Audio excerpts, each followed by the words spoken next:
Hello, this video was recorded during our event Engaging Citizens and Civil Society in Interreg, held online on the 11th of March 2022. In this video, you will listen from Francesco AMODEO from DG REGIO, Administrative Capacity Building and Solidarity Instruments Unit, on the different initiatives undertaken by DG REGIO on how to make citizens active participants in the governance of EU cohesion policy. Thanks, colleagues, for the invitation. I'm very glad to be here, and I'm very glad we arrived to coordinate this event with the event that we organized yesterday, because it was important to show that together we are moving into the same direction. It's true, as you were saying, that the themes of citizen engagement is growing on important cohesion policy. It was 2 years ago that we had the first conference on the topics, but we were starting working already 1 year ago in the preparation of the conference. The Competence Center for Administrative Capacity has the scope to really help the managing authority, joint secretariat, to really manage better in the EU funds for cohesion policy. Sometimes we help to develop new competencies, as this is the case, and is still the case for public procurement, for state aids, and other specific matters. Citizen engagement is something new. It's a new competence that we are discovering that the people in charge of managing the funds need to acquire. And usually what we do as a competence center, where we have to learn a new way to do, we start with some pilots to test, to understand what are the needs. And as we did in the past for other activities, that's what we also did in this topic of how managing authority, as joint secretary, an intermediate body can really fruitfully cooperate with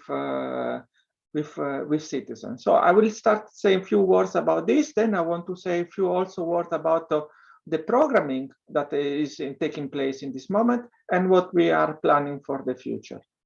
So on this first initiative that was launched 2 years ago, and yesterday we present the result, and Yeva, we will give you more details.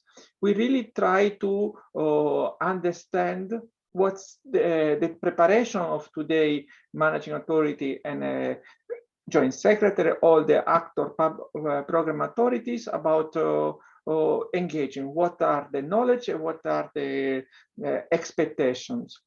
In this pilot, we wanted to have a different experience, and so that's why we have 2 Interreg programs, but also regional program and a national auto intermediate body, which is in charge of a sectorial program. I would not give too much detail because Yeva will give you more. I would just simply say that I was very happy to have Sophia, Simone, and their colleagues with us. I know this was a very tough time because they were negotiating the new program, so it was on top of their normal job.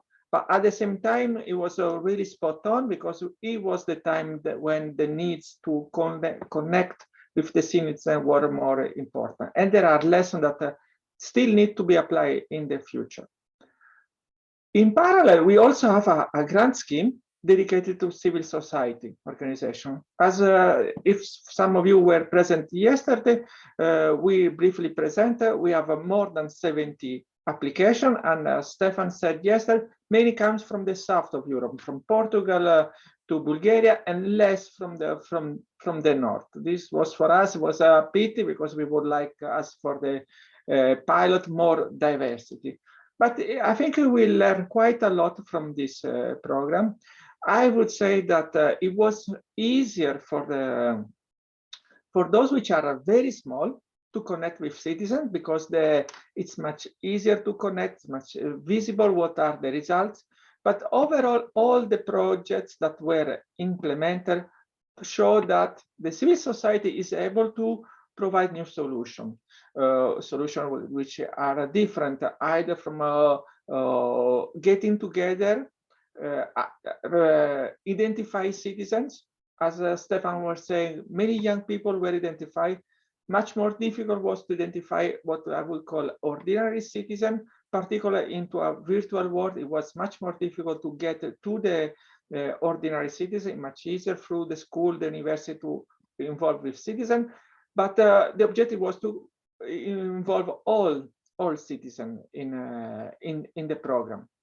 The solutions that are provided are very interesting, from a co-design solution through hackathon, or provide platform to facilitate the exchange between public authority and citizen or other civil society organization.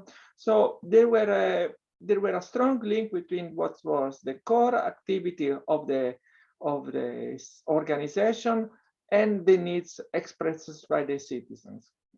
As Stefan said yesterday, first of all, what we understood from the grant is that financial resources are necessary to implement those actions.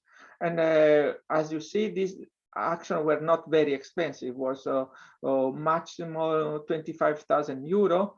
And I think this is good value for money. And time is also important, because the process is always the same. You need to identify the actor, you need to raise awareness, you have to bring all people into the same understanding, and then start building trust. And this takes time. And the 12 months plus the COVID was not really helpful on that. The other element that we learned that is important to identify the good actors. And we saw that, and for this reason, I say the small project was easier, because the actors are few, so it's easier to identify the right actor in a municipality who is in charge of decide on the investment and organize the communication. Probably it's the same person, so it's just much easier to get in contact and really find the right interlocutor for bring forward the actions. And the result is evident when we talk now to these grant beneficiaries. They told me, yes, we have this action, we identify this project, and now my municipality, my public authorities responsible have decided to continue within their own means on what has been started. And this is the proof that they were successful on what they were doing. And I repeat, it's very important. It's not easy for a civil society organization to find the right person. Even the right person needs to have the competence to talk. And this is something that takes a lot of time. So this was an experience that we are keeping for the future, for what we are planning today. Meanwhile, we are reading many programs that as a competence center, we are supporting the geographical unit, the Interreg unit on reading the program, understanding whether the partnership principle is how this is implemented. And now you can imagine we find many different things. We found very traditional form of consultation, like we have the program, we consult through the website, and we consult many stakeholders. The presence of civil society sometimes is well present, sometimes is less present. It depends a bit, I think, in the culture, on the tradition of the program, on the knowledge and competence that they have. Some programs are very good. Some programs are more traditional in the way they consult the citizens. The message that we pass all the time is that the consultation should start as soon as possible. And if you can organize a working group, focus group, that's even better. Overall, the process should not stop on the consultation, but should provide some feedback on the result of the consultation, if we want that the engagement and the trust is built. But the message at the same time that we discuss with the geographical unit, even when we are not fully satisfied how the process is going, is that this is an ongoing process. With the adoption of the program with no stopping, we will continue our discussion with the managing authority to see how the partnership principle is implemented during the implementation. Either this is at the level of the monitoring committee, but on any other stage when it is important to consult the the citizens and the stakeholder on how the program is going. And was saying yesterday during the event, it's also important at the end of the project or the program to continue consulting to evaluate together with the citizen how the project are going. One message that the commissioner passed yesterday, I think is extremely important, is that we should use the technical assistance also to support the civil society to play this role. We are a big supporter of some projects that we have been working for many years, like the Integrity Pact, which show the added value that the citizen can have on big and large investment, but all sorts of support to civil society to play the role on the implementation, design of program or strategy, but even the specific investment are valid like any other form of assistance that we can provide to the beneficiaries. So it's possible to finance this action, we should do.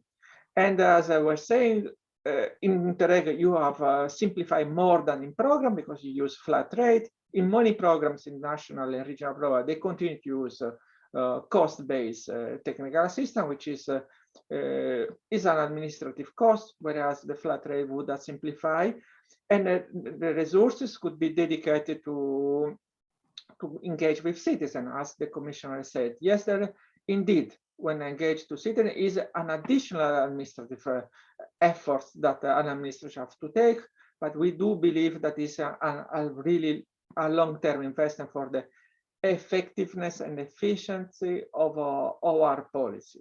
So that was what we will do in the years to come at the level of every single program of 21-27. To bring forward what we can do, we will continue to do pilot initiatives because this will help us to bring the frontiers. And what we have learned from the two pilot that was very evident from the first workshop that we have with civil society was that we need to build trust. And to build trust, we need to strengthen the cooperation between the civil society organization and the program authority. Either these are managing authority, intermediate body, joint secretary, or beneficiary. And that's why we are launched yesterday this new initiative. And thanks to cooperation, to the expertise of OECD, we want to help these actors, joint actors by the program authority and civil society, to propose new ideas, to innovative ways to cooperate, to implement the projects.